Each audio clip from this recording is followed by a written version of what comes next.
बढ़ेंगे अब आगे। रूस का यूक्रेन पर फिर से एक बार हमला देखा गया है। यूक्रेन के कई शहरों पर यहां पर ताबड़तोड़ हवाई हमले किए गए हैं। 600 ड्रोन और 2 दर्जन से ज्यादा मिसाइलें दागी गई हैं।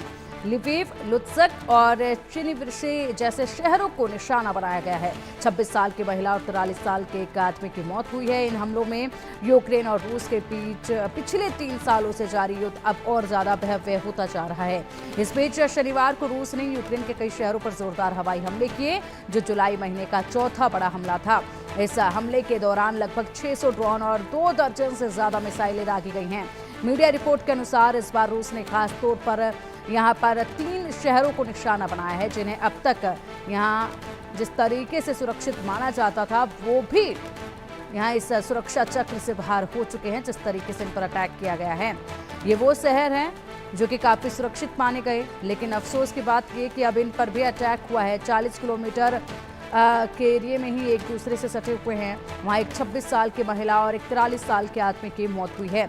अधिक जानकारी के लिए हमारे सहयोगी अजय जांडियाल का रुख करेंगे। अजय, लगातार हमले रूस की तरफ से तेज हो रहे हैं। अब उन शहरों को टारगेट किया गया, 3 वो शहर जिनको वहां पर सबसे ज्यादा सुरक्षित माना जाता था, उनको टारगेट किया गया है।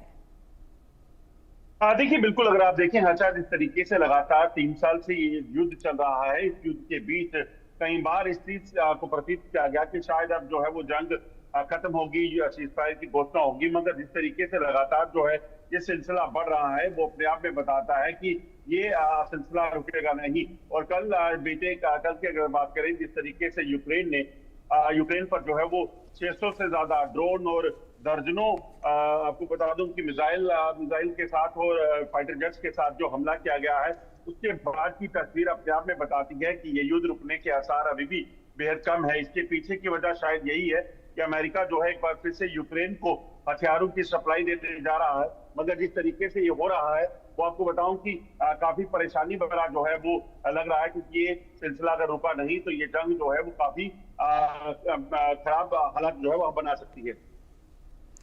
बिल्कुल अजय, एक और बड़ी जानकारी इसमें सामने आ रही है, उसका भी रुख कर लेते हैं। उसके बाद आएंगे आपके पास। यूक्रेन के सैन्य ठिकानों पर रूस ने हमला किया है।